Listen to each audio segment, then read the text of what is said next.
نحمده ونصلي على رسوله الكريم اما بعد فاعوذ بالله من الشيطان الرجيم بسم الله الرحمن الرحيم رب اشرح لي صدري ويسر لي امري واحلل عقدة من لساني يفقهوا قولي۔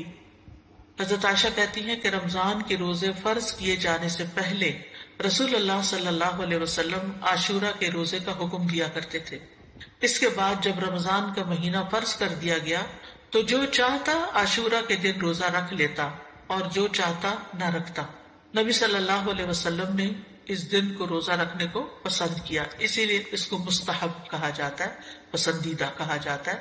معاویہ بن ابی سفیان کہتے ہیں میں نے رسول اللہ صلی اللہ علیہ وسلم سے اس دن کے بارے میں سنا، آپ فرما رہے تھے یہ عاشورہ کا دن ہے، اللہ نے تم پر اس کا روزہ فرض نہیں کیا، میں روزے سے ہوں، تم میں سے جو اس کا روزہ رکھنا پسند کرے وہ روزہ رکھے اور جو روزہ نہ رکھنا چاہے وہ نہ رکھے، یعنی نفلی روزہ ہے، اس لیے اگر کوئی نہیں رکھنا چاہتا تو میں اس کو پابند نہیں کرتا۔ تو فرض فرض ہے اور نفل نفل ہے، لیکن آپ جانتے ہیں کہ نوافل کے ادا کرنے سے بھی انسان اللہ کی محبت پاتا ہے۔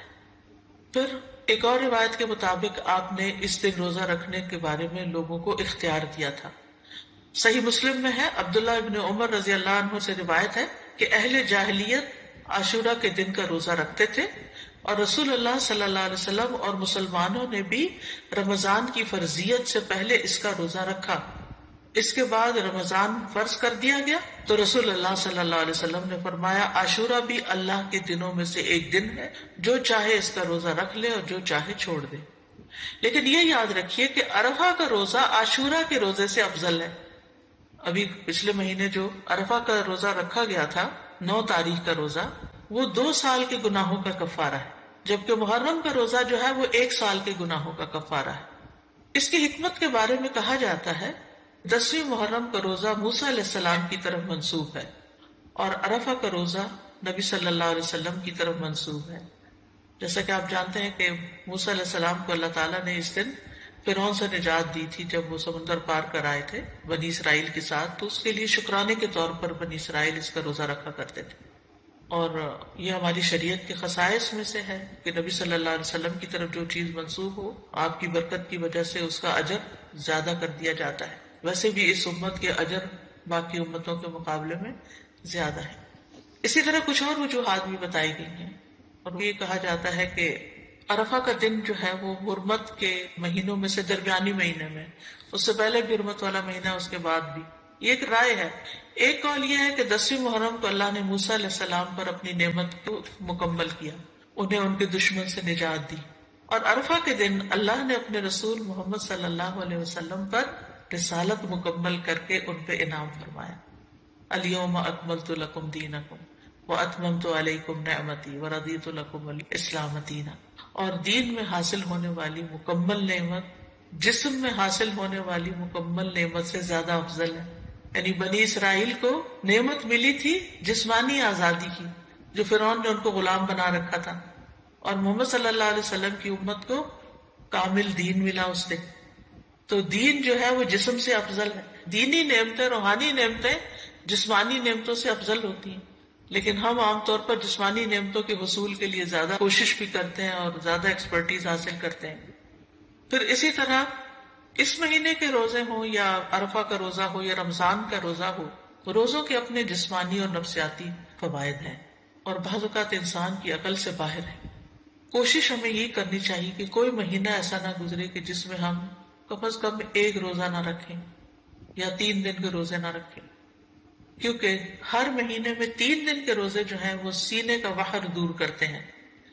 عمرو بن شرحبیل سے سنن نسائی کی روایت ہے، نبی صلی اللہ علیہ وسلم سے کہا گیا کہ ایک آدمی ہمیشہ روزے رکھتا ہے، آپ نے فرمایا کاش وہ کبھی کھانا نہ کھاتا اور مر جاتا۔ یعنی پسند نہیں کیا نا آپ نے اس بات کو۔ لوگوں نے عرض کیا 2/3 دنوں کے روزے کیسے ہیں؟ 2/3 یعنی ایک مہینے کا 2/3۔ آپ نے فرمایا یہ بھی بہت زیادہ ہے۔ انہوں نے کہا نصف دنوں کے، آپ نے فرمایا یہ بھی زیادہ ہے۔ 2/3 نے 20 دن روزے اور 1/3 10 دن کے روزے۔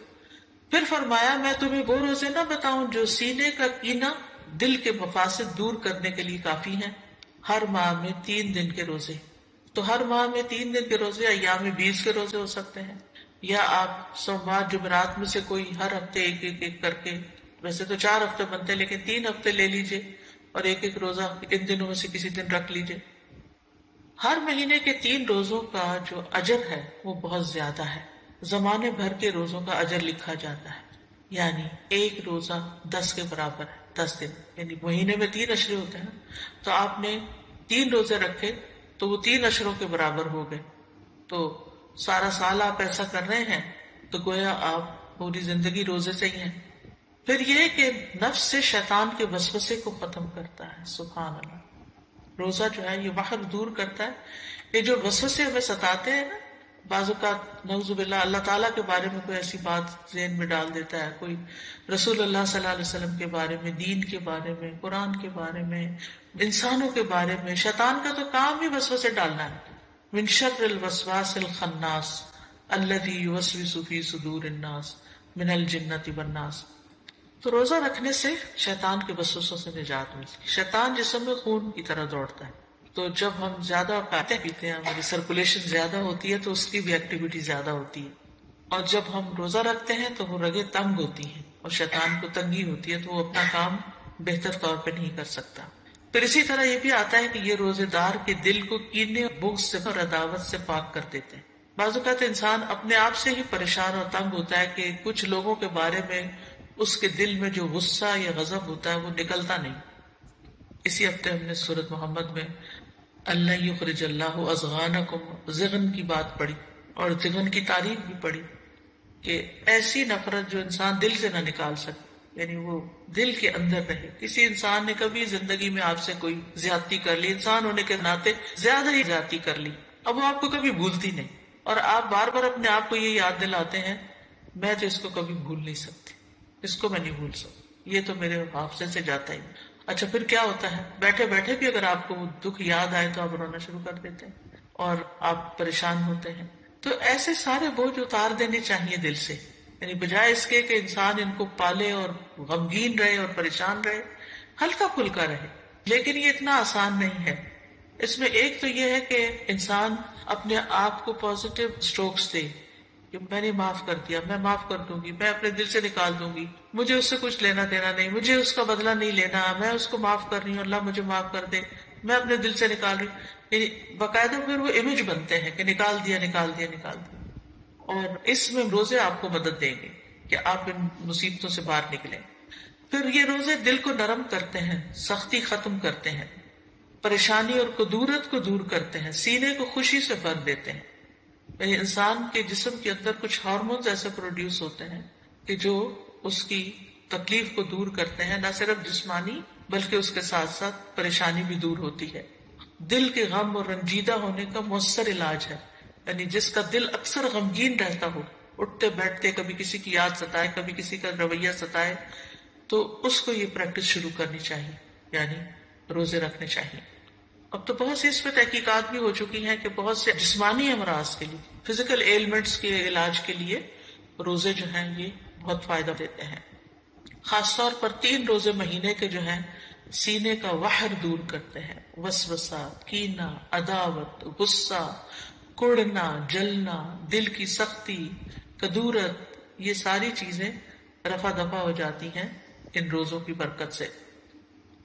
امام سیوطی جو ہیں وہ نسائی کی شرح میں وحر الصدر جو ہے اس کے بارے میں کہتے ہیں کہ النہایہ ایک لغت کی کتاب ہے، اس کے مصنف کہتے ہیں یعنی یہ کینے اور وسوسے سے وحر ہوتا ہے۔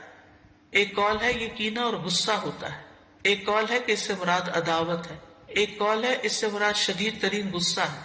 سندھی کہتے ہیں یہ روزے ان کیفیات کو ختم کر دیتے ہیں، یعنی وسوسوں وغیرہ کو ختم کر دیتے ہیں، کدورتوں اور سختیوں کو ختم کر دیتے ہیں۔ لیکن روزہ اللہ کی خوشنودی کے لیے رکھنا چاہیے، اس نیت سے نہیں رکھنا چاہیے کہ میرے سینے کا کینہ دور ہو جائے۔ یہ یاد رکھیے، عبادت ساری کی ساری اللہ کی رضا کے لیے ہونی چاہیے، ثواب حاصل کرنے کی نیت سے ہونی چاہیے۔ یعنی جو روزہ رکھنا چاہتا ہے اس کے لیے ضروری ہے کہ وہ خالص اللہ کی رضا اور ثواب طلب کرنے کی نیت سے روزہ رکھے۔ جو صرف بیماریوں کی شفا کے لیے روزہ رکھے گا یا وحر دور کرنے کے لیے روزہ رکھے گا تو وہ قبولیت کی شرط کو کھو دے گا، کیونکہ جو کام اللہ کے لیے نہ ہو وہ فائدہ نہیں دیتا۔ تو بہرحال 10ویں محرم کے دن کی ہم بات کر رہے تھے اور روزے کی بات کر رہے تھے۔ تو 10ویں محرم کا دن جو ہے ہر دور کے مسلمانوں کے درمیان ایک تعلق بھی قائم کرتا ہے۔ صحابہ نے رکھا، پھر تابعین نے، پھر تبع تابعین نے، پھر امت کے باقی نیک لوگوں نے، پھر آج ہم بھی رکھ رہے ہیں، تو ہم سب کا ایک کنیکشن ہو جاتا ہے، نیکی کے کام میں ایک تعلق ہو جاتا ہے، اور ہمارا جو ایک ایمانی بھائی چارہ ہے اس کو وہ عملاً ثابت کرتا ہے۔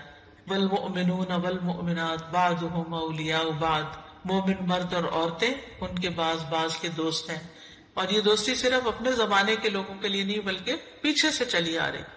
اور 10ویں محرم کا دن شکر ادا کرنے اور مصیبتوں میں اللہ سے مدد طلب کرنے کا دن ہے۔ اس دن موسیٰ علیہ السلام سے ان کی قوم نے کہا انا لمدرکون، سورۃ الشعراء کی آیت نمبر 61 ہے۔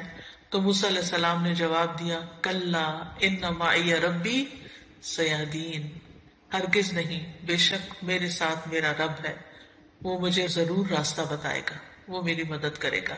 تو بہرحال جب قوم پار ہو گئی تو پھر موسیٰ علیہ السلام نے شکرانے کے روزے کے لیے کہا۔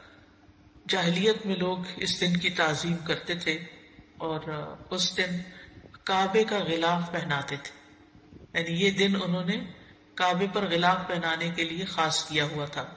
حضرت عائشہ کہتی ہیں کہ لوگ رمضان کے روزے فرض ہونے سے پہلے عاشورہ کا روزہ رکھتے اور اس روز کعبہ کو غلاف پہنایا جاتا تھا۔ تو بہرحال 10ویں محرم کا روزہ تعظیمی اور شکرانے کا روزہ ہے، اور یہ ایک یاد دہانی ہے کہ کس طرح اللہ تعالیٰ نے موسیٰ علیہ السلام کو نجات دی اور ان کے دشمنوں کو ہلاک کیا، اور یہ اس بات کی بھی یاد دہانی ہے کہ اللہ تعالیٰ کس طرح مومنوں کی مدد کرتا ہے اور مومنوں کے دشمنوں کو غارت کر دیتا ہے۔ اس مہینے میں کچھ بدعات وغیرہ بھی رائج ہیں، اور کچھ لوگوں نے اس مہینے کو حضرت حسین رضی اللہ تعالیٰ عنہ کے ساتھ خاص کر دیا ان کی شہادت کے واقعے سے۔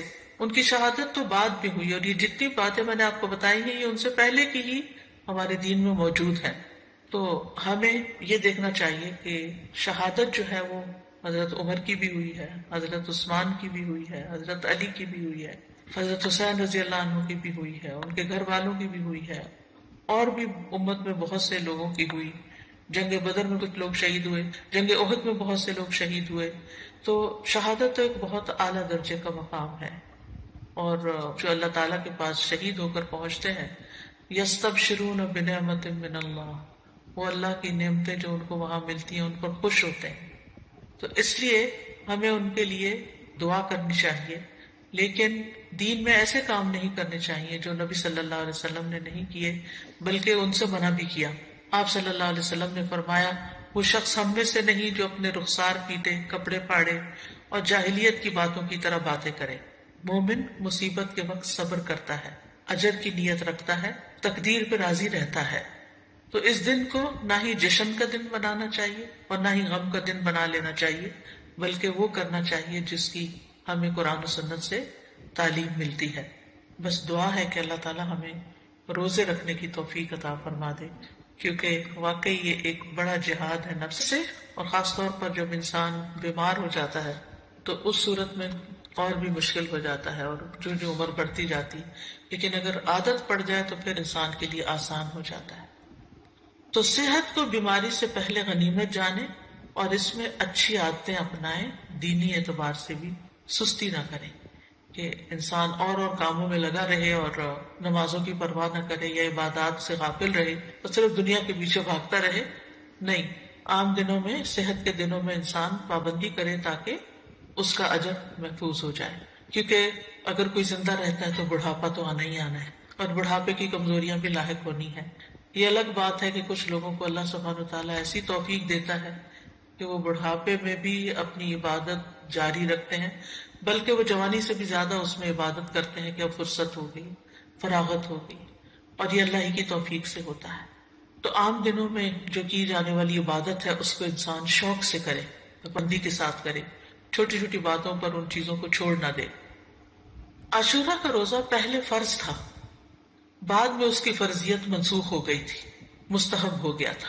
عاشورہ کا روزہ 10ویں تاریخ کا روزہ، جب آپ سے اس دن کے روزے کے بارے میں پوچھا گیا تو آپ نے فرمایا یہ روزہ گزرے ہوئے ایک سال کے گناہوں کا کفارہ بن جاتا ہے، یعنی پچھلے محرم سے لے کے اب تک کے جو گناہ ہوں گے وہ انشاءاللہ معاف ہوں گے. صغیرہ گناہوں کی طرف اشارہ ہے. اس دن کا روزہ جو ہے یہ مستحب ہے. جابر کہتے کہ رسول اللہ صلی اللہ علیہ وسلم ہمیں عاشورہ کا روزہ رکھنے کا حکم دیتے، ہمیں اس کی ترغیب دیتے اور اس موقع پر ہماری نگرانی فرماتے نہیں رکھا ہے کہ نہیں. اس کے بعد جب رمضان کے روزے فرض کر دیے گئے تو آپ نے ہمیں نہ حکم دیا نہ منع کیا اور نہ اس موقع پر ہماری نگرانی کی، یعنی نفلی روزہ ہو گیا، مستحب ہو گیا. حضرت عائشہ کی روایت ہے کہ جاہلیت کے ایام میں عاشورہ کے دن کا روزہ رکھا جاتا تھا. جب اسلام آ گیا تو اب جو چاہے اس کا روزہ رکھ لے اور جو چاہے اسے چھوڑ دے. لیکن نبی صلی اللہ علیہ وسلم نے 2 دن کے روزے کا ارادہ کیا، یعنی 9 اور 10 کا. عبداللہ بن عباس کہتے ہیں جب رسول اللہ صلی اللہ علیہ وسلم نے یوم عاشورہ کا روزہ رکھا اور اس کا روزہ رکھنے کا حکم دیا تو صحابہ نے عرض کی اللہ کے رسول یہی دن ہے جس کی یہود و نصارہ تعظیم کرتے ہیں. اس پر رسول اللہ صلی اللہ علیہ وسلم نے فرمایا جب آئندہ سال ہوگا تو اگر اللہ نے چاہا تو ہم 9ویں دن روزہ رکھیں گے. کہا اس کے بعد آئندہ سال نہیں آیا کہ رسول اللہ صلی اللہ علیہ وسلم وفات پا گئے. ٹھیک ہے، تو افضل کیا ہے؟ 2 دن کا رکھ لیا جائے، 9 اور 10 کا. اور 9 محرم جو ہے بعض کے نزدیک 9 اور بعض 10 دونوں کو عاشورہ کا دن بھی کہا جاتا ہے. پہلا عشرہ ہے نا اس میں، جی نہیں 11 والی روایت ضعیف ہے. یعنی بعض کہتے ہیں 10 اور 11 بھی رکھ سکتے ہیں، لیکن یہ کہ 11 تاریخ کے روزے کی روایت ضعیف ہے. اصل میں 9 اور 10 ہی ہے. ابن القیم کہتے ہیں کہ ابن عباس کا یہ کہنا تم محرم کا چاند دیکھو تو گنتے رہو اور 9ویں تاریخ کے دن کی صبح روزے کی حالت میں کرو. تو اس سے مراد یہ نہیں کہ عاشورہ 9ویں تاریخ کو کہتے ہیں، بلکہ ان کی مراد یہ ہے کہ 10ویں سے پہلے 9ویں کا روزہ بھی رکھو. کیونکہ آپ نے فرمایا تھا کہ اگر میں زندہ رہا تو روزہ رکھوں گا، تو یہ ایک طرح سے آپ کی سنت ہو گئی، کیونکہ آپ نے اس کے بارے میں خود صحابہ کو ترغیب دلائی. بچے چلے اگر 2 نہیں رکھ سکتے تو 1 تو رکھ پائیں. اور یہ جو الفاظ ہیں سلسلۃ الاحادیث الضعیفہ کے کہ اگر میں زندہ رہا تو یوم عاشورہ سے 1 دن پہلے یا 1 دن بعد میں روزہ رکھنے کا حکم دوں گا، یہ روایت ان الفاظ سے منکر ہے، یعنی اس کا انکار کیا گیا ہے، اس کی سند ضعیف ہے. اسی طرح ابن عباس کا بھی ایک قول ہے جو نبی صلی اللہ علیہ وسلم سے وہ روایت کرتے ہیں کہ آپ نے فرمایا یہود کی مخالفت کرو اس طرح کہ 1 دن پہلے یا بعد کا روزہ رکھو، تو اس کی سند ضعیف ہے، تو اس لیے بعد والا نہیں. ابن تیمیہ رحمہ اللہ کہتے ہیں صحیح بات تو یہ ہے کہ 9 اور 10 دنوں کا روزہ رکھنا مستحب ہے، کیونکہ آپ کا آخری حکم یہی تھا کہ اگر میں اگلے سال زندہ رہا تو 9ویں کا بھی ساتھ رکھوں گا. تو زیادہ افضل کیا ہے؟ ویسے تو پورے مہینے میں روزے رکھ سکتے ہیں، آپ چاہیں تو 11ویں کے ساتھ رکھ لیں، 3 اکٹھے رکھ لیں، لیکن وہ جو ہے نا فضیلت والی بات اور مستحب ہونے والی بات وہ 9 ہی کی ہے. محرم اللہ کا مہینہ ہے، ہجری سال کا پہلا مہینہ، اور یہ حرمت والے مہینوں میں سے سب سے آخری مہینہ ہے.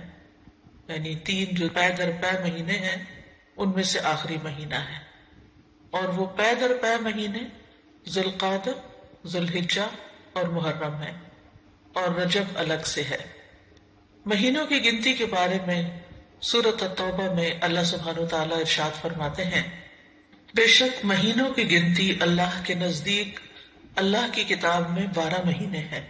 جس دن اس نے آسمان اور زمین کو پیدا کیا، یعنی اس دن سے اللہ نے 12 مہینے بنائے. ان میں سے 4 حرمت والے ہیں، اور ان مہینوں میں خاص طور پر اپنی جانوں پر ظلم نہ کرو، اس کا حکم دیا گیا. صحیح بخاری میں بھی آتا ہے، ابو بکرہ کی روایت ہے کہ نبی صلی اللہ علیہ وسلم نے فرمایا زمانہ گھومتا ہوا اپنی اصلی حالت پر آ گیا ہے جس دن اللہ نے آسمانوں اور زمینوں کو پیدا کیا تھا، کیونکہ عربوں نے مہینوں کی گنتی میں بہت کچھ تبدیلیاں کر دی تھی. کبھی کسی سال میں مہینہ بڑھا دیا، کبھی گھٹا دیا، تو وقت اپنی اصل پہ نہیں رہا تھا. لیکن جس سال نبی صلی اللہ علیہ وسلم نے حج کیا اس موقع پر یہ فرمایا کہ یہ حج اپنے اصلی صحیح وقت پر اور صحیح تاریخ کے مطابق ہوا ہے. فرمایا زمانہ گھومتا ہوا اپنی اصلی حالت پر آ گیا ہے جس دن اللہ نے آسمانوں اور زمینوں کو پیدا کیا تھا. سال 12 مہینوں کا ہے، جن میں 4 مہینے حرمت والے ہیں، 3 تو مسلسل ہیں، یعنی ذوالقعدہ، ذوالحجہ اور محرم. اور ایک رجب مضر جو جمادہ اور شعبان کے درمیان میں ہے۔ تو یہ چاروں مہینے جو ہیں یہ حرمت والے ہیں، اور ان کی حرمت میں سب سے اہم چیز یہ ہے کہ انسان حرام کاموں سے بچے۔ ویسے تو انسان کو پوری زندگی ہی غلط کاموں سے بچنا چاہیے، لیکن اللہ سبحانہ و تعالیٰ نے ہماری یاد دہانی کے لیے، ہمیں شوق دلانے کے لیے بعض مہینوں کو بعض پر فضیلت بخشی ہے، اور پھر ان میں خاص کام کرنے کو کہا ہے۔ جیسے رمضان میں روزے رکھنے کا حکم ہے، ذوالحجہ میں حج کرنے کا حکم ہے۔ عربوں کے ہاں رجب میں زیادہ تر عمرہ کیا کرتے تھے، لیکن کوئی خاص اس کی ایسی فضیلت تو نہیں ہے۔ اسی طرح یہ جو چار حرمت والے مہینے ہیں، ان کا جو خاص حکم ہے وہ یہ کہ ان میں اپنی جانوں پر ظلم نہ کرو۔ اپنی جان پہ ظلم کرنا دو طرح سے ہوتا ہے۔ ایک تو یہ کہ انسان گناہ کے کام کرے۔ جن مہینوں میں نیک کام کرنے کا ثواب بڑھ جاتا ہے، ان مہینوں میں گناہ کرنے کی سزا بھی زیادہ ہوتی ہے اور اس کی ممانعت بھی زیادہ ہوتی ہے۔ تو بطور خاص، کیونکہ اگر سال کے یہ 4 مہینے انسان اچھی طرح پریکٹس کرے تو پھر باقی مہینوں میں بھی اللہ کی حرمتوں کو پامال نہیں کرے گا۔ اور دوسرا یہ کہ انسان کسی دوسرے پر بھی ظلم نہ کرے، کیونکہ جب انسان دوسرے پر ظلم کرتا ہے تو وہ دراصل اپنے اوپر کرتا ہے۔ جیسا کہ انسان دوسرے کے ساتھ احسان کرتا ہے تو وہ دراصل اپنے اوپر کرتا ہے۔ قرآن مجید میں آتا ہے ان احسنتم احسنتم لانفسکم، اگر تم نے نیکی کی، احسان کیا تو اپنی جان پر کیا۔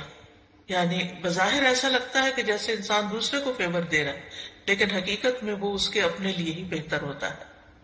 محرم کو اللہ کا مہینہ قرار دیا گیا ہے، یہ اس مہینے کے فضائل میں سے ہے۔ نبی صلی اللہ علیہ وسلم نے اس کے بارے میں فرمایا افضل الصیام بعد رمضان شہر اللہ المحرم۔ یہ صحیح مسلم کی روایت ہے۔ ابو ہریرہ رضی اللہ عنہ کہتے ہیں کہ رسول اللہ صلی اللہ علیہ وسلم نے فرمایا رمضان کے بعد سب سے افضل روزے اللہ کے مہینے محرم کے ہیں، یعنی اس مہینے میں خاص طور پر روزے رکھنے کا اہتمام کرنا چاہیے، یعنی یہ اس کی خاص عبادت ہے۔ اس مہینے کو شہر اللہ المحرم کہہ کر شرف دیا گیا ہے، یعنی اللہ تعالیٰ نے اس کو اپنی طرف منسوب کیا کہ یہ اللہ کا مہینہ ہے۔ اس سے اس مہینے کے شرف اور فضیلت پر دلیل ملتی ہے۔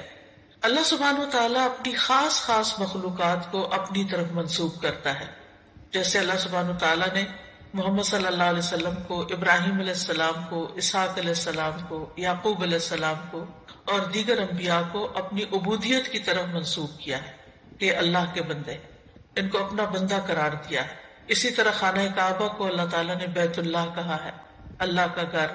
اسی طرح قوم سمود کی اونٹنی کو اللہ تعالیٰ نے ناقۃ اللہ کہا، اللہ کی اونٹنی۔ تو جس چیز کو اللہ تعالیٰ اپنی طرف منسوب کرے وہ اس کی خاص عزت اور تشریف کی وجہ سے ہوتا ہے، یعنی اس کی خاص امپورٹنس کی وجہ سے ہوتا ہے۔ اگرچہ حرمت والے مہینے 4 ہیں، لیکن ان چاروں میں سے پھر افضل جو ہے وہ محرم ہے۔ حسن بصری رحمۃ اللہ علیہ کہتے ہیں کہ حرمت کے مہینوں میں سے بھی سب سے افضل مہینہ محرم کا ہے۔ اگر دیکھا جائے تو سال کا آغاز اور اختتام دونوں ہی حرمت والے مہینوں سے ہوتے ہیں۔ حسن بصری کہتے ہیں کہ اللہ نے سال کو حرمت والے مہینے سے شروع کیا، یعنی محرم سے شروع کیا، اور سال کا اختتام بھی حرمت والے مہینے کے ساتھ کیا، یعنی ذوالحجہ کے ساتھ۔ اور پھر اللہ کے نزدیک ہجری سال میں رمضان کے بعد محرم سے زیادہ اور کوئی مہینہ عظمت والا نہیں۔ تو اس سے آپ اندازہ لگا سکتے ہیں کہ اس مہینے کی کتنی فضیلت ہے۔ اور محرم میں سے بھی پہلے 10 دن زیادہ فضیلت کے ہیں۔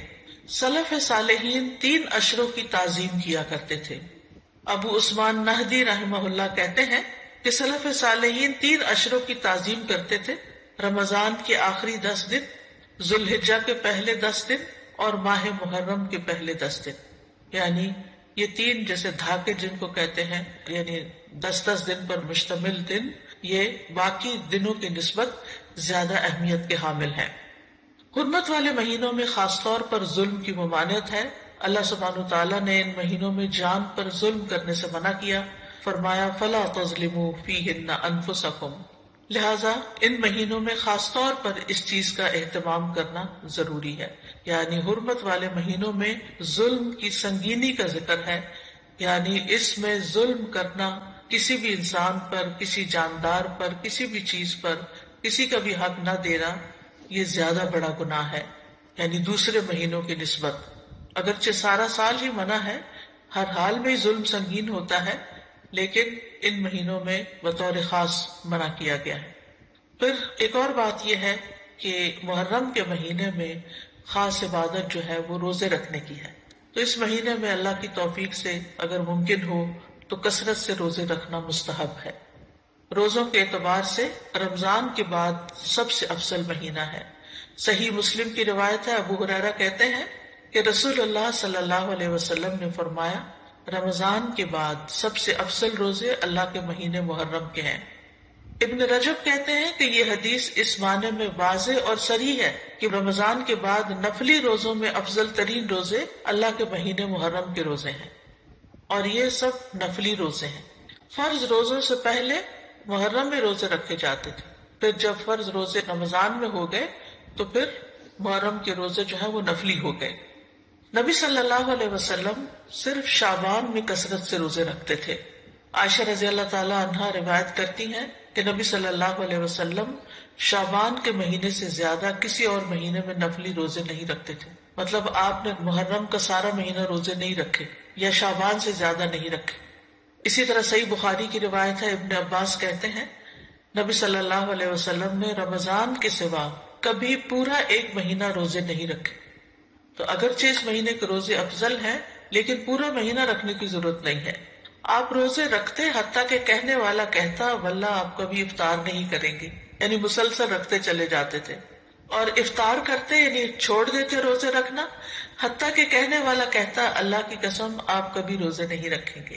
تو اس میں آپ کا جو پیٹرن تھا تسلسل کے ساتھ روزے رکھنے کا، وہ ہمیشہ کے لیے نہیں ہوتا تھا۔ اور یہ کیوں نہیں کیا آپ نے؟ اس لیے نہیں کہ آپ کے اندر طاقت نہیں تھی، اس لیے کہ امت کے لیے مشکل نہ ہو، کیونکہ امت میں بہت سارے لوگ ایسے ہوتے ہیں جو نبی صلی اللہ علیہ وسلم کی ہر بات کو کاپی کرنا چاہتے ہیں، ہر سنت کی پیروی کرنا چاہتے ہیں، تو پھر یہ چیز مشکل ہو جاتی۔ اب سوال یہ پیدا ہوتا ہے کہ نبی صلی اللہ علیہ وسلم محرم کی بجائے شعبان میں کثرت سے روزے کیوں رکھتے تھے؟ علماء کو اس مسئلے میں اشکال ہوا ہے کہ اگر محرم زیادہ افضل ہے تو آپ شعبان میں کیوں زیادہ روزے رکھتے؟ کہ آپ نے صراحت کے ساتھ یہ فرمایا کہ ماہ محرم کے روزے جو ہیں وہ افضل ہیں، تو اس میں بعض علماء یہ کہتے ہیں کہ شاید آپ کو محرم کی فضیلت کا علم زندگی کے آخری ایام میں ہوا، یعنی شروع سے نہیں یہ بات بتائی گئی۔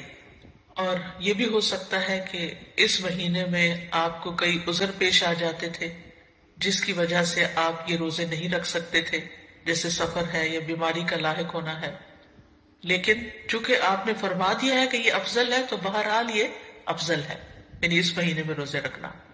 اور اس مہینے میں سے بھی خاص طور پر 10ویں تاریخ کا روزہ رکھنا۔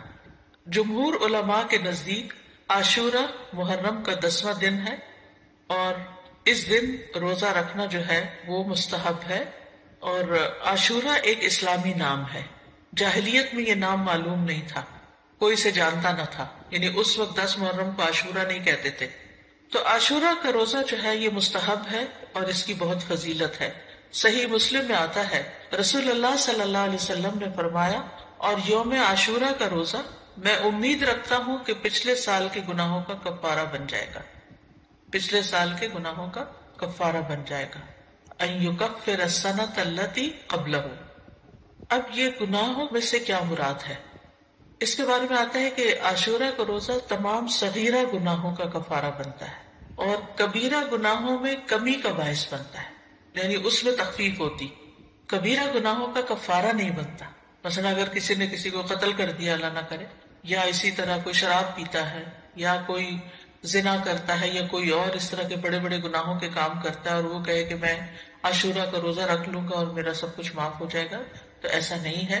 کبیرہ گناہوں پر حدود بھی ہیں، کبیرہ گناہوں پر بعض اوقات کفارہ بھی ہے، توبہ ہے، یعنی ان کا معاملہ الگ ہے۔ لیکن چھوٹے چھوٹے گناہ جو انسان سے ہو جاتے ہیں، کوتاہیاں ہو جاتی ہیں، غفلتیں ہو جاتی ہیں، تو ان کا کفارہ جو ہے وہ 10 محرم کے روزے سے ہوتا ہے، 1 سال کا۔ اور اگر کسی کے اعمال نامے میں صغیرہ گناہ نہ ہو، خوش قسمت ہو، تو پھر اس کے اعمال نامے میں اس روزے کے بدلے نیکیاں لکھ لی جاتی ہیں اور اس کے درجات بلند کر دیے جاتے ہیں۔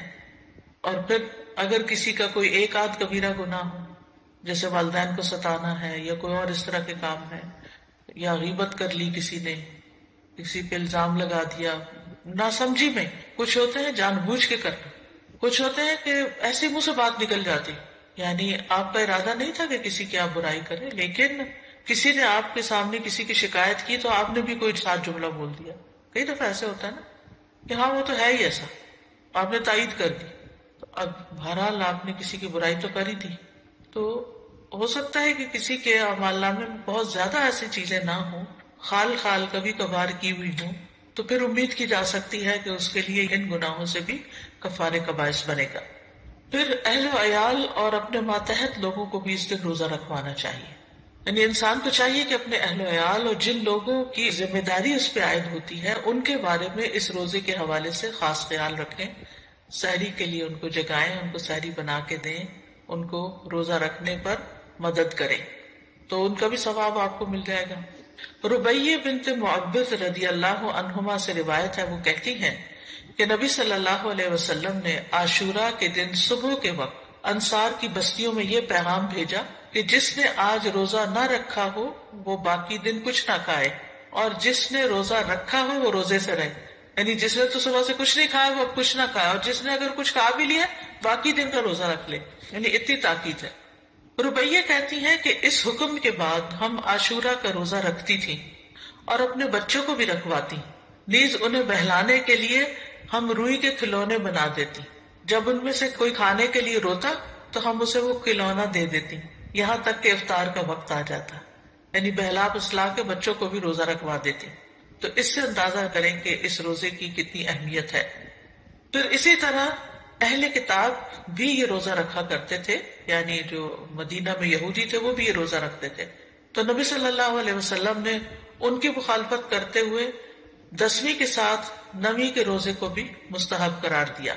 صحیح مسلم میں ہے، عبداللہ بن عباس کہتے ہیں کہ جب رسول اللہ صلی اللہ علیہ وسلم نے یوم عاشورہ کا روزہ رکھا اور اس دن روزہ رکھنے کا حکم دیا تو صحابہ نے عرض کی، اللہ کے رسول، یہی دن ہے جس کی یہود و نصارہ تعظیم کرتے ہیں، یعنی ان کے نزدیک بھی یہ دن بڑا امپورٹنٹ ہے۔ اس پر رسول اللہ صلی اللہ علیہ وسلم نے فرمایا، جب آئندہ سال ہوگا تو اگر اللہ نے چاہا ہم 9ویں دن کا بھی روزہ رکھیں گے۔ اس کے بعد آئندہ سال نہیں آیا کہ رسول اللہ صلی اللہ علیہ وسلم وفات پا گئے۔ دوسری روایت میں یہ الفاظ ہیں، عبداللہ بن عباس کہتے ہیں کہ رسول اللہ صلی اللہ علیہ وسلم نے فرمایا، اگر میں آئندہ سال تک زندہ رہا تو لازماً 9ویں کا روزہ رکھوں گا۔ ابو بکر کی روایت میں ہے، ابن عباس نے کہا آپ کی مراد عاشورہ کے دن سے تھی، یعنی 10ویں کی بجائے 9ویں کا رکھوں گا، یہ بھی مراد لی گئی، لیکن بہتر یہی ہے کہ وہ 10ویں، کیونکہ اس پر آپ کا قول ہے کہ وہ پورے سال کے گناہوں کا کفارہ ہے، اور اس کے ساتھ 9ویں کا روزہ رکھ لیا جائے تاکہ 2 دن ہو جائیں، اور جو 9 محرم کا روزہ نہ رکھ سکے تو وہ 10ویں کے ساتھ 11ویں کا روزہ رکھ لے۔ وآخر دعوانا ان الحمد للہ رب العالمین، سبحانک اللہم وبحمدک، اشہد ان لا الہ الا انت، استغفرک واتوب الیک۔